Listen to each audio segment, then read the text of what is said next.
Bem-vindos, bem-vindas mais uma terça-feira, graças a Deus, para a gente dar continuidade ao nosso estudo aqui na Bíblia Sagrada. E para mim é uma honra, é uma satisfação estar aqui com você hoje, te passando instruções que eu recebo do Espírito Santo, que eu estudo para poder vir aqui e falar um pouquinho para vocês. Então isso é importante que você saiba, não é do nada, eu não pego assim simplesmente a minha Bíblia, sento aqui e começo a falar para vocês. Não, é todo um estudo, uma preparação para isso, uma oração para isso, graças a Deus. O nosso tema de hoje está bem legal, que fala, filho de peixe, nem sempre é peixinho. Mas antes da gente entrar no tema, você já está inscrito no meu canal do YouTube, Roberto Charoni? Se você não está, aproveita agora, vai lá, se inscreve, aciona o sininho, dá um like, para que você possa depois assistir com calma e passar adiante essa mensagem que é tão importante. Você sabia que tem gente que só vai escutar a palavra de Deus nesses momentos? No momento em que você encaminha uma mensagem, um estudo em cima da Santa Bíblia? Então o nosso papel é muito importante para que a palavra do Senhor chegue a outras pessoas que dificilmente vão chegar e abrir a Bíblia. Não, a gente já leva a mensagem e é o momento que ela escuta a palavra, porque a palavra tem poder. A palavra de Deus, ela inclusive diz assim, que a fé vem por ouvir e ouvir a palavra de Deus. Então, vamos passar adiante isso. No Instagram, você aproveita para me seguir, curte, compartilha, dá sua opinião, fala o que você está achando das mensagens, se tem alguma ideia nova, pede oração, conversa comigo, fala comigo por lá.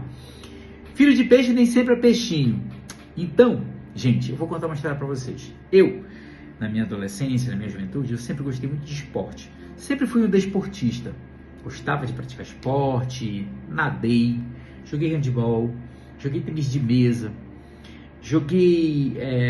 gostava de bike, joguei tênis de quadra, que foi o meu esporte predileto, lutei karatê, fiz tantas coisas, tantos esportes, e eu amava suar, amava correr, amava me movimentar, e isso me fazia bem, e não só fisicamente, mas também para minha mente, né? Isso realmente é uma atividade que depois você vê que é relaxante, depois que você pratica, é relaxante você depois de praticar o esporte, chegar em casa cansado e tal, depois de ter suado. Então, isso para mim sempre foi muito importante, muito, muito mesmo. A minha vida inteira de juventude e adolescência foi praticando esporte. Até a minha fase adulta também, mas aí depois eu tive uns probleminhas de joelho e aí realmente dificultou um pouco. Mas eu quero dizer para vocês o seguinte, porque eu fui um desportista, não quer dizer que o meu filho seja uma pessoa que goste de esporte. Sabia disso? E o meu filho mais velho não gosta de esporte. Eu já fiz tudo que você possa imaginar. Coloquei no karatê, coloquei no futebol, coloquei no basquete, coloquei na academia para fazer natação na academia que tinha também, e também musculação. O que você imaginar? Fez funcional, mas não tem jeito. Paguei personal, não tem jeito. Não gosta de esporte. Não adianta, que eu gostava, mas ele não gosta. Infelizmente para mim.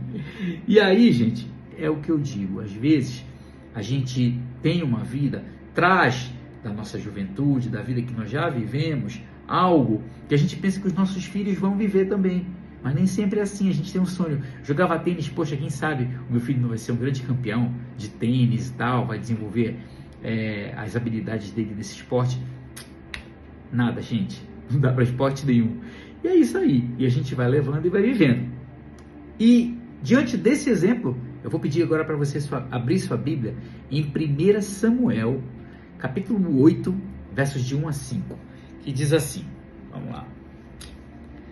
Importantíssimo, a Bíblia Sagrada sempre é tudo muito importante. O povo clama por um rei. Quando Samuel ficou idoso, nomeou seus filhos como juízes e líderes de Israel. O primogênito chamava-se Joel e o segundo filho Abias. Eles foram líderes de Berseba. Entretanto, os filhos de Samuel não seguiram o seu exemplo. Ao contrário, deixaram-se seduzir e orientar-se pela ganância, aceitaram o suborno e perverteram a lei e o direito. Por isso, todos os anciãos e autoridades de Israel se reuniram e foram falar com Samuel em Ramá. E ponderaram-lhe: tu envelheceste, e teus filhos insistem em não andar nos teus caminhos. Portanto, constitui sobre nós um rei, o qual exerça a justiça sobre nós, como acontece em todas as nações ao nosso redor. Samuel foi um grande profeta, um dos maiores da Bíblia. Ele foi o profeta que ungiu o rei Davi. E ele nasceu de um milagre, que é o milagre de Ana, sua mãe. Então, Samuel é um profeta especial, entende? Especial e importante. Homem temente a Deus, homem obediente a Deus. Deus falava com ele. Então, para você ter uma noção da importância do profeta Samuel. Mas isso não quer dizer que os seus filhos iam seguir seus passos. Que os seus filhos iam ser da mesma forma que ele foi, ungido do Senhor, conversava com Deus, grande profeta do Senhor, filho de Ana e de Eucana. Então, eu digo para vocês, o exemplo do esporte foi só uma ilustração, mas o meu filho, graças a Deus, é um adolescente temente ao Senhor.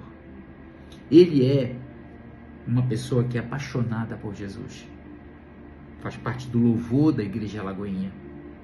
Toca violão e canta. Então ele é um garoto, um jovem, um adolescente que ama servir a Deus. Graças a Deus, para a honra e glória do nome do Senhor. Então, eu digo para vocês, não desista do seu filho, insista com seu filho. Essa é a verdade. E nós devemos vigiar o tempo todo. Devemos vigiar como andam os nossos filhos. Porque hoje nós temos inúmeras distrações. As paixões de adolescência, as redes sociais, os jogos eletrônicos, uma série de situações que tem potencial para mudar a história deles. Mudar para pior. Então nós precisamos estar atentos para intervir na hora certa. Então fique atento. Você que conhece seu filho, fique atento para ver se ele não está sucumbindo a essas situações que eu falei aqui. Temos que ficar ligados para saber o que está acontecendo na vida dos nossos filhos. É nosso papel como pais. Então, fique ligado no seu filho também. Fique ligado. E eu vou pedir para você abrir a sua Bíblia agora, em 1 Samuel, capítulo 2, versos de 12 a 14, que diz assim: a maldade dos filhos de Eli, profeta Eli, antes de Samuel. Entretanto, os filhos de Eli eram ímpios e não se importavam com o Senhor. Tampouco cumpriam corretamente os tradicionais deveres de sacerdotes para com o povo. Sempre que alguma pessoa oferecia um sacrifício, o auxiliar do sacerdote vinha com um garfo de 3 dentes, e enquanto a carne estava cozinhando, ele enfiava o garfo na panela, caldeirão, tacho ou outra vasilha que estivesse sendo usada, e pegava para si tudo que vinha preso no garfo. E desse modo agiu com todos os filhos de Israel que iam cultuar em Siló.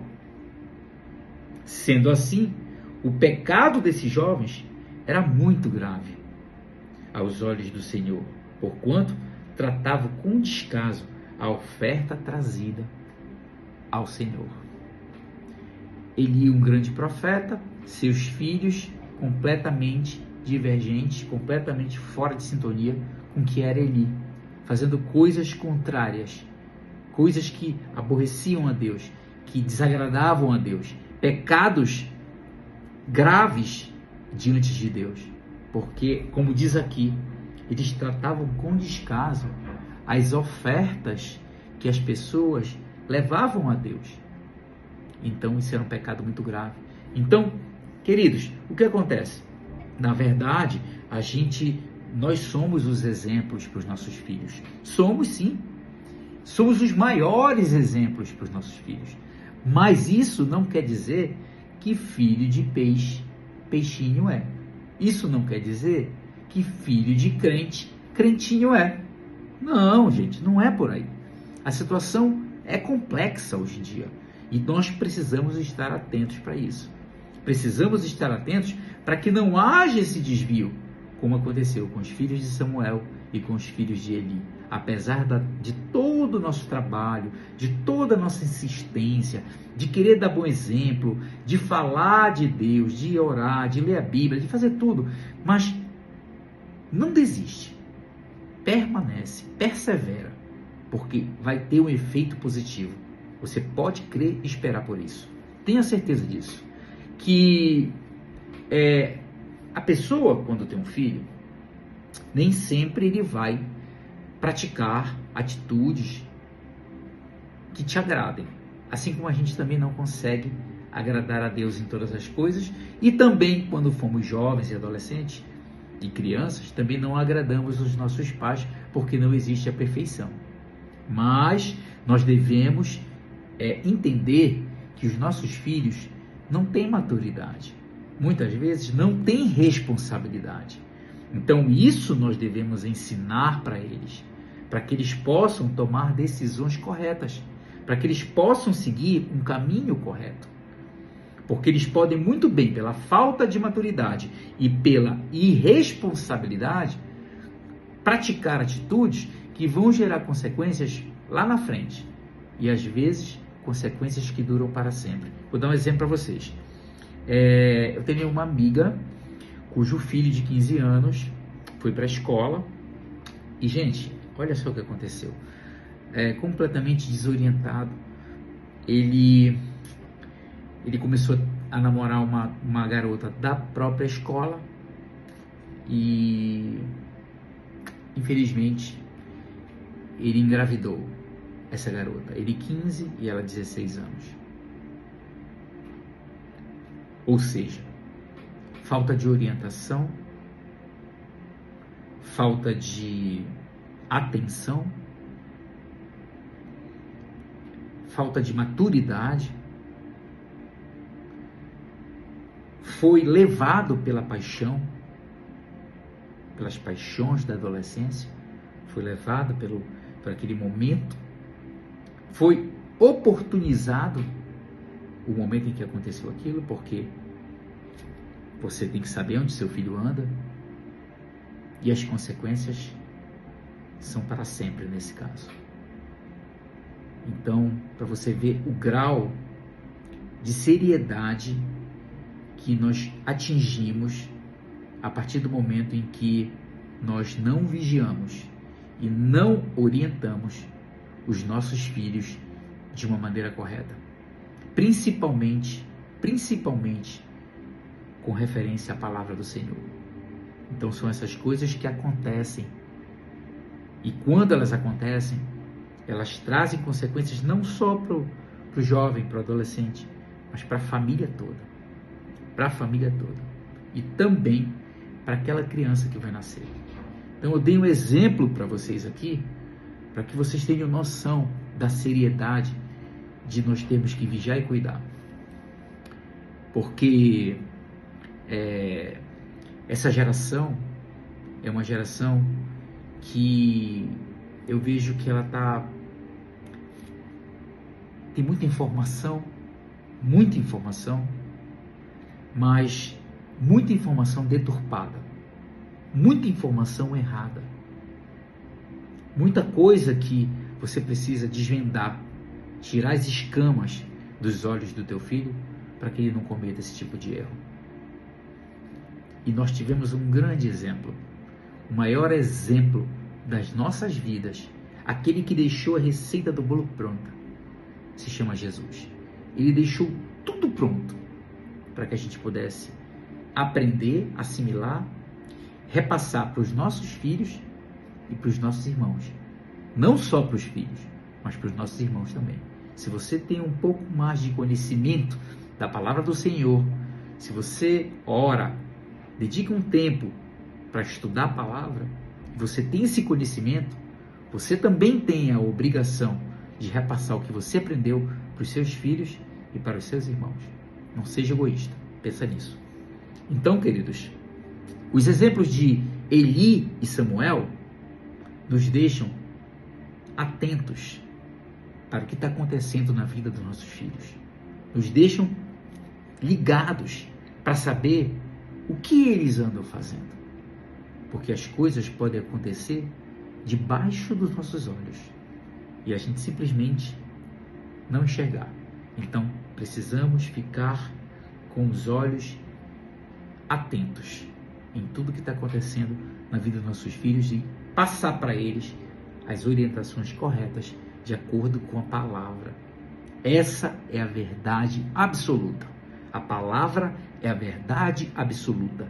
É aqui que você encontra orientação, direção, esperança, salvação, milagres. Tudo que você precisa para ter uma vida melhor aqui na Terra está aqui na palavra de Deus. Está aqui na Santa Bíblia. Então, é aqui que a gente pega a orientação para poder repassar para os nossos filhos. Essa é a verdade.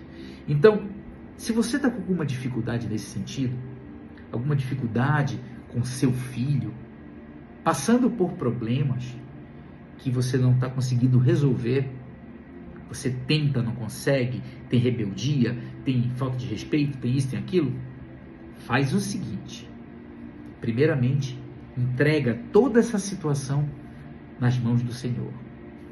Ora, conversa com Ele, coloca todos os pontos que estão acontecendo negativamente na sua vida e na vida do seu filho. Abre para Deus a realidade. Ele sabe tudo, mas Ele quer que você conte. Ele quer que você diga para Ele o que está acontecendo e diga: Senhor, eu preciso que você intervenha nessa situação. E tenha certeza que Ele vai tomar uma providência para resolver esse problema. Mas você precisa também fazer a sua parte. Deus faz a parte dele, mas você também precisa. Muitas vezes a gente tem que agir severamente para corrigir alguma situação. Mas corrija com amor. Faça o que você tiver que fazer com seu filho, oriente, mas com amor. E sempre coloque as dificuldades diante do Senhor, porque sozinho a gente não consegue resolver. Mas com o poder sobrenatural do Senhor, com certeza essa situação vai se resolver. E eu vou encerrar esse nosso momento aqui de hoje lendo um provérbio que você vai encontrar lá no capítulo 22, 6, que diz assim: instrua a criança segundo os objetivos que você quer para ela, e mesmo com o passar dos anos, ela não se desviará deles. Vou ler de novo. Instrua a criança segundo os objetivos que você quer para ela, e mesmo com o passar dos anos, não se desviará deles. Então, se você quer instruir teu filho, criança, adolescente, jovem, tenha como referência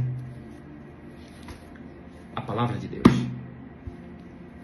Essa vai ser a sua referência. É aqui que você vai encontrar tudo o que você precisa para orientar o teu filho. E não esqueça, a sua fé e a sua perseverança é que vão vencer essa batalha juntamente com o poder sobrenatural do Senhor. E eu vou ficando por aqui. Espero que vocês tenham entendido que filho de peixe nem sempre é peixinho. Meu filho não gosta de esporte. É um jovem, um adolescente de Deus, pertencente a Deus, temente a Deus, mas não gosta de esporte. E outras situações em que nós trazemos na nossa bagagem algo que nossos filhos simplesmente não querem saber daquilo que nós trouxemos. Então, faz parte da vida e a gente tem que entregar nas mãos do Senhor. Espero vocês na próxima terça, se Deus quiser. Desejo para vocês um excelente feriado, um abençoado feriado, um restante de semana com as melhores sortes de Deus na sua vida. E a gente se vê na próxima terça, se Deus quiser. A paz.